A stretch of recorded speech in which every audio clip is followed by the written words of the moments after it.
Mother Jones, which is like, I think it's best described as a socialist publication. I think they're kind of like that Jacobian or whatever that socialist publication is. Like they're the far left of the far left. They thought Haugen was going too soft. The Facebook whistleblower doesn't have the solution. Revolving door regulations never make anything better.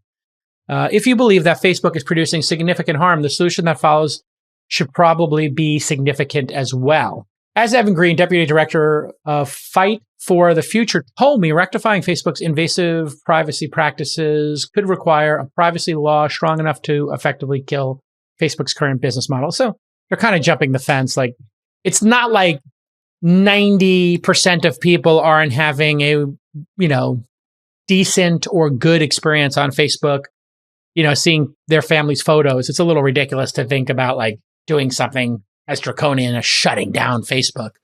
I think, the algorithm being more transparent, the studies being transparent would be the next logical step here, right? That is the next logical step.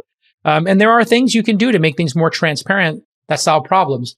I'll give Facebook some credit here. The Facebook ad library, if you just type in Facebook ad library, you can see every ad and the creative placed on for every different company or organization. They did this for politics to make sure that people didn't do these crazy Clinton ads again, that the Russians were buying to try to create more strife here in our country on our original sin, racism, probably the worst part of America's history. I think most people would agree.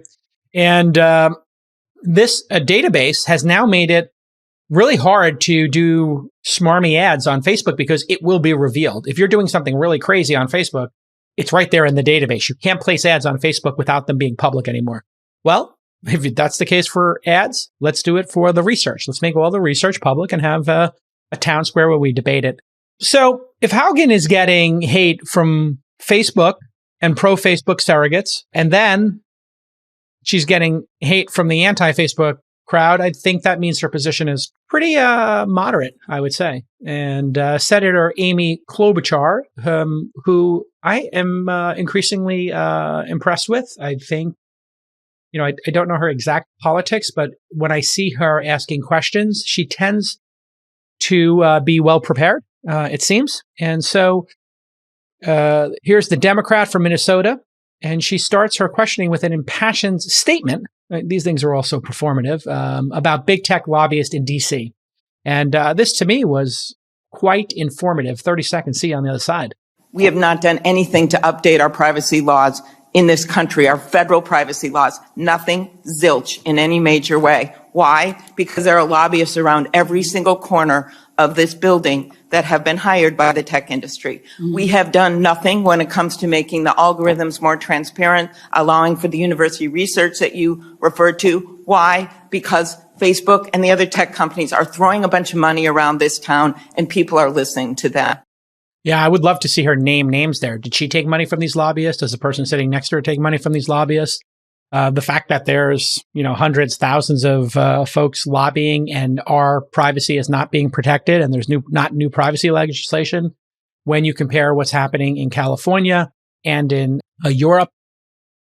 Privacy is a serious issue. We should have some legislation around that. Is there anybody here who wouldn't want more privacy regulation so that their information was kept more private and not recorded? I don't think anybody listening to this stream right now in this podcast wouldn't want to see more privacy protection. So here she is asking Haugen about Facebook and Instagram's impact on teen girls and body issues, which this is the reason why I think Facebook has now hit a very different moment in time. This could be the Icarus moment for Facebook, where they just flew a little too close to the sun. It's one thing, to ban Trump or not ban Trump, or to have Russians buying ads. We can debate those issues. They're super hyper political, but there's nobody who wants to see young teen girls have body issues, bulimia, anorexia. These are like the worst things in the world, right? Like nobody wants this to be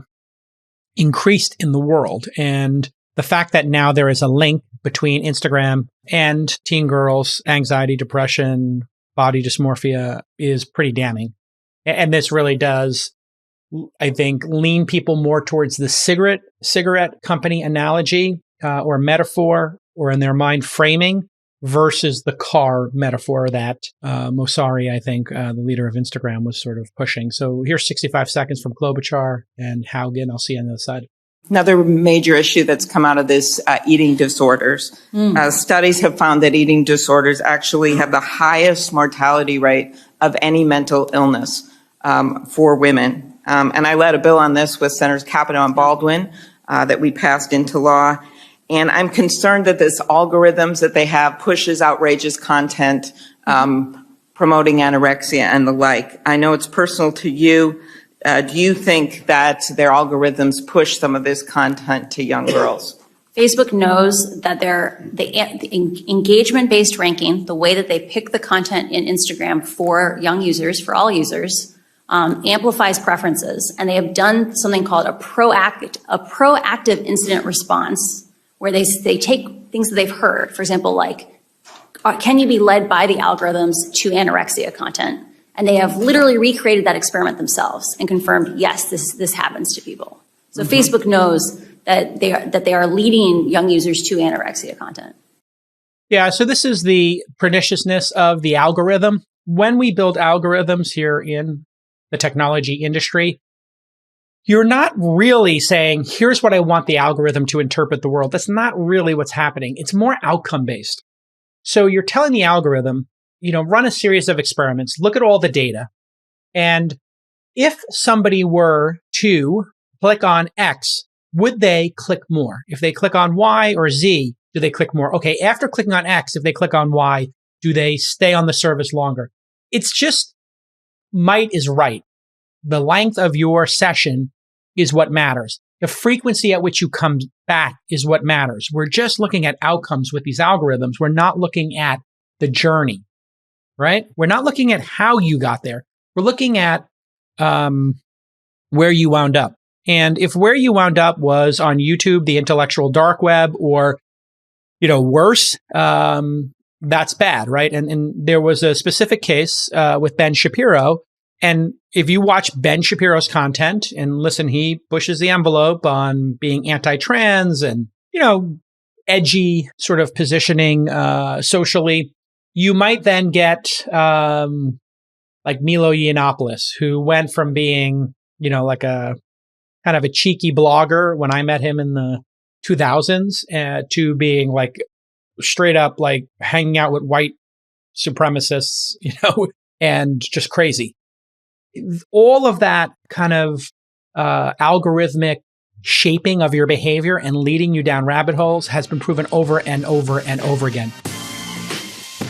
Dell for Entrepreneurs wants you to stay connected to your business no matter where you are in a world where you can work from anywhere. Why would you let technology hold you back? Mobile-ready devices such as Dell's Latitude line of tablets pair with Verizon to give founders the power to stay connected wherever there is cell phone service, so you can stay productive as you scale your business with the confidence of secure connections. No more relying on public Wi-Fi, which is a disaster because it's usually way too slow and you're going to get hacked. It's that simple. So stay confident that your connection is secure with Dell's mobile-ready devices. I love my Dells. I got Dell monitors and computers and laptops everywhere. Dell is the greatest. Thank you so much for supporting this podcast and for supporting me for 3 decades. I've been buying, oh my God, it's 4 decades. I've been buying Dell since the 80s and I love them. So go to launch.co/Dell to get connected to Marcus, a manager at Dell for Entrepreneurs, for more info and to unlock exclusive discounts like 5% off. Once again, launch.co/Dell to get connected and save that 5% today. Thanks, Dell.